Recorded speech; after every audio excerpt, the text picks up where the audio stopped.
there's I'm going to do a proclamation here in a minute, but there's a couple things that I want to visit about. And of course, I, coming to Coeur d'Alene, I don't have to talk about it as much as I do in other parts of the state. But 40% of Idaho is covered with forests, and much of it is federally managed forests that are not in good condition. And for too long, much of these forests have remained totally untouched, like for about 40, 50 years. And they've created a tinderbox of fuels that threatens communities, air quality, and our environment. In fact, in Idaho, we've got a map of 6 million acres of federal forest land that has been designated as severely at risk of both insect disease and, of course, after those two comes catastrophic fires. The state of Idaho, my predecessor was a big part of that, has led the country in standing up programs such as Good Neighbor Authority and Shared Stewardship to help federal partners increase the pace and scale of active management on federal ground. The work we've done and we're doing is making a difference. However, under the previous administration, we were limited to the extent we could help. I believe sincerely that that's going to change under this administration. On March 1st, President Trump issued an executive order to revitalize Idaho's rural communities by expanding American timber production on the national forests.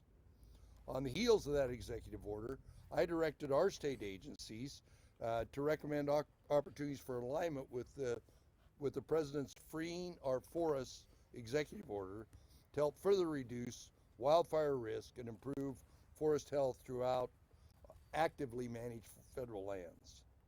Just this month, USDA Secretary Brooke Rollins issued a secretarial order defining the tools we will use to deliver on President Trump's promise of healthy forests.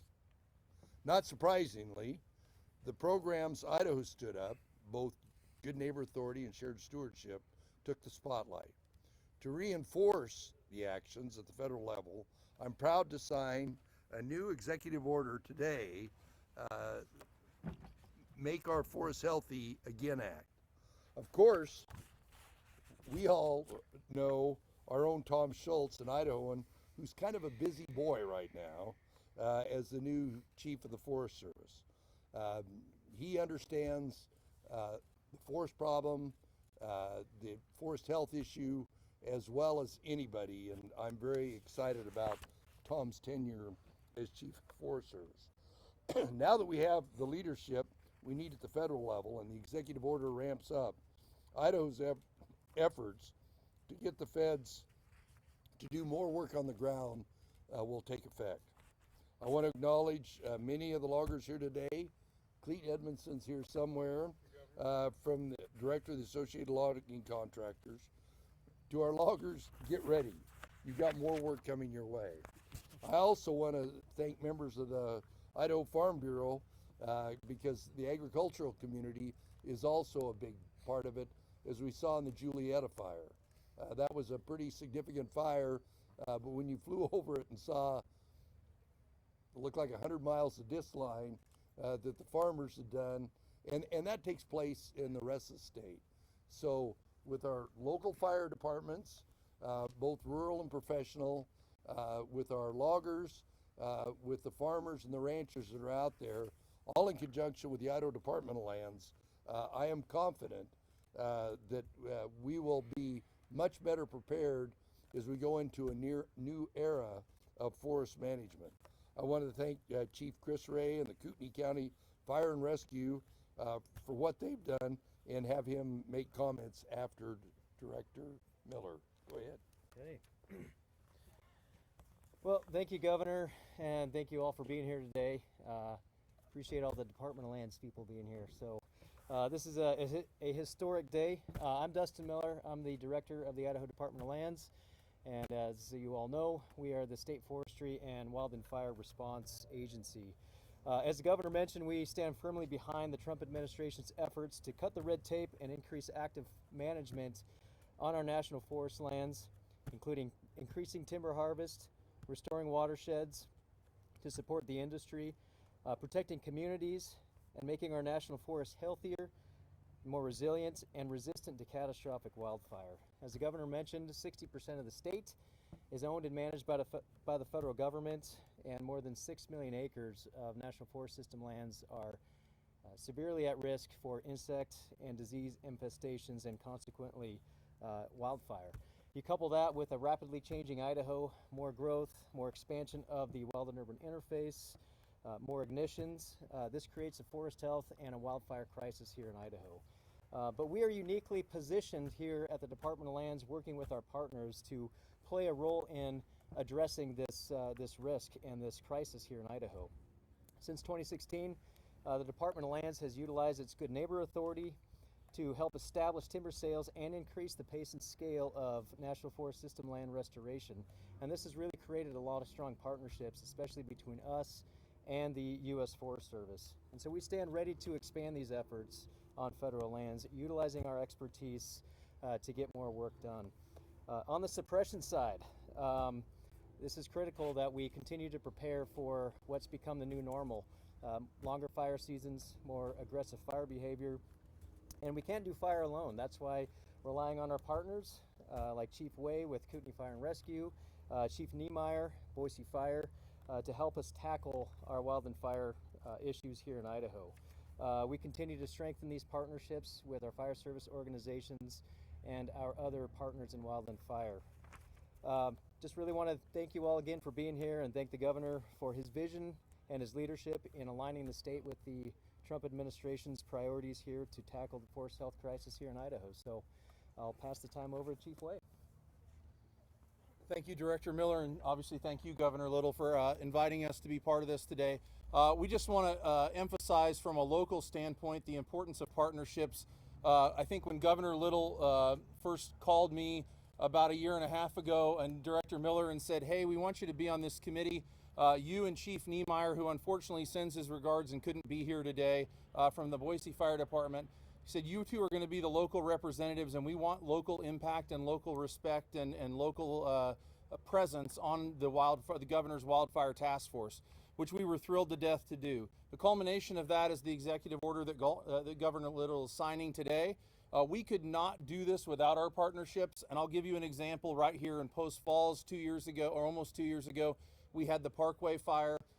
We were able to stop it at 96 acres, and it was it was an urban forest, and we lost urban forest, but it came within 55 feet of a 70-house subdivision, and it was a incredible effort of state and federal partners, along with our local responders, that we were able to do that. And many of you here today were part of that effort, so I would again say thank you on behalf of our community.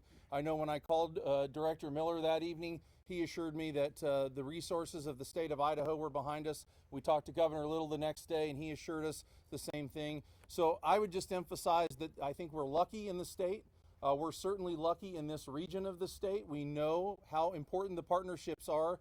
We enjoy partnerships that I can tell you our neighboring states don't enjoy, and a lot of that is due to Governor Little's leadership, Director Miller's leadership, and the leadership of local fire agencies throughout the state that are truly committed to protecting Idaho and making sure that we are ahead of the game with executive orders like this, and that we are proactive and not reactive. So again, Governor, thank you very much for signing the proclamation and the executive order today. Director Miller, thank you again for your continued partnership, you and your team.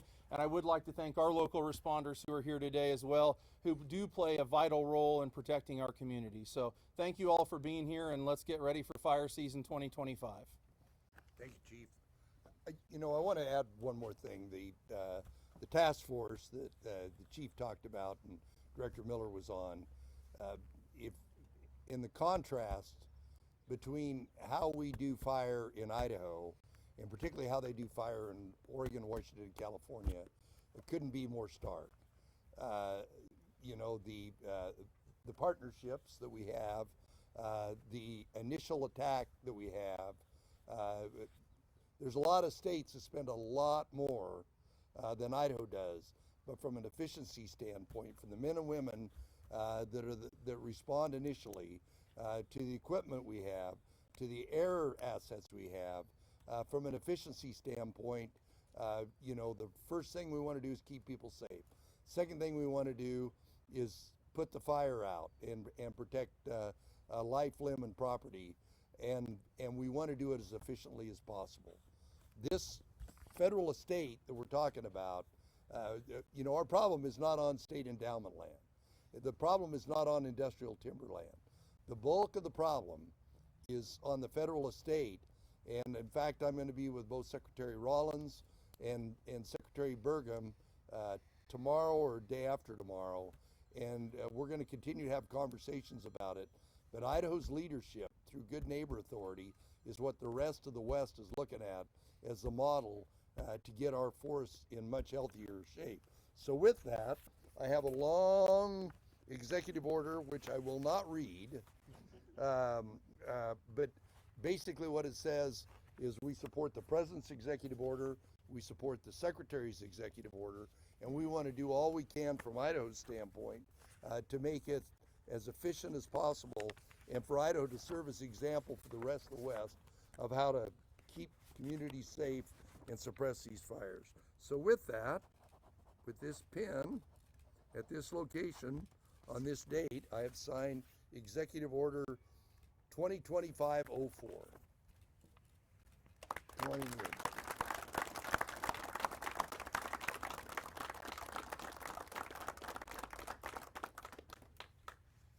Nope.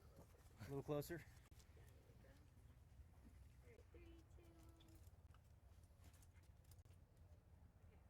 For my purposes, you might shoot another one. You'd be my hero. Oh, yes. Here you go. Here's the pin I Take more signed photos with. too, but All we're right. gonna open it up to questions. All right, go ahead. Yeah, have you questions? Any questions? You'll have to forgive me, Governor. You got my coffee, so I can't. That's right. I'm your coffee guy. I was told about this at 9 a.m. this morning. Jumped in my car, drove here from Spokane. I have no background on this, so could you explain it to me like I'm 5, but don't talk to me like I'm a kid? Well, I mean, basically, the federal government recognizes how less than efficient they've been at managing their federal estate and responding, and they look at Idaho and the example, whether it's the cooperation, whether it's suppression, whether it's the training, as an example, and the federal government wants to be more like Idaho in many, many ways, but particularly, these big fires, and you take the fires that exist in California and Oregon in particular, those big fires, and there's a relationship to the utilities, but those big fires end up on people's utility bills. Besides what it does to air quality, besides what it does to communities, heaven forbid you have a community, and you just cited an example that burns up. But if you don't do the right thing early, given some of the changes are going on there, and given the fact that 6 million acres that I talked about has literally been unmanaged since probably the 70s or 80s, and to get caught up is going to be a big effort. We put more acres under GNA every year. Many of the people here with the Department of Lands are part of that team that works on Good Neighbor Authority, but we want those lands to look more like our lands. We're not talking about the wilderness area. We're not talking about the parks. We're talking about ground that traditionally was timber managed ground that they just, ever since Spotted Owl, more or less they've just quit managing. And of course, one of the things we need is more timber sales. We also have to have milling capacity. You can't snap your fingers and say we're going to take care of all of this mismanaged forest if you don't have head rig capacity and you don't have loggers, trained loggers like Cleats people. So it's a all-encompassing issue. Some of these states don't have a sawmill. So when they have to do a forest health, the taxpayers have to go out and pay for people to go in and cut trees and chop them up in little pieces and shoot them out on the ground.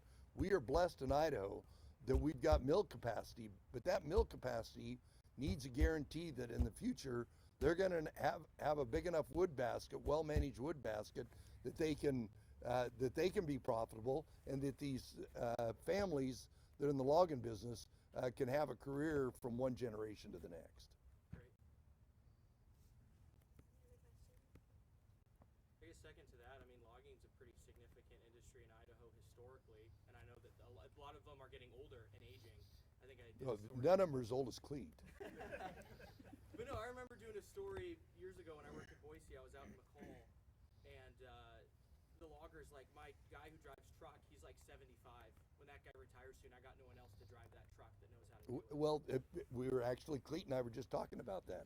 They had an event last week, or this week or last week, and they reached out to high school kids, and they've got partnerships with high schools to where we're showing them that.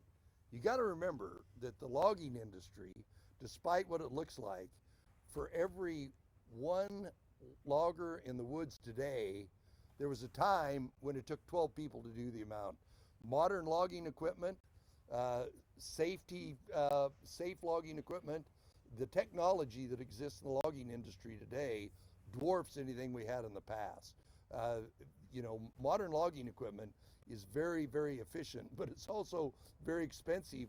And if you're an independent logger, a family logger, and you want to pass that on to your kids and grandkids, you've got to do the training, but you've also got to have very expensive equipment. So they need to know that there's going to be a supply of wood that they can make a living going into the future. I am very bullish on the timber industry, particularly in Idaho, because of where we are today, but it is very capital intensive. And of course, in the same vein, there used to be, what, 6 sawmills in Coeur d'Alene, Todd? There used to be 6 sawmills in Coeur d'Alene. Now the only mill we have is a Chilco mill. But guess what? In Idaho, we still produce about the same amount of wood. Now, you got to count the pulp that goes through the mill at Lewiston, but we still produce about it, but we do it with way more sophisticated and safer sawmills than we ever had before. The logging industry is safer. What we need is a guaranteed supply going into the future of wood fiber to provide jobs for the logging industry and to provide head rig fuel for the sawmills.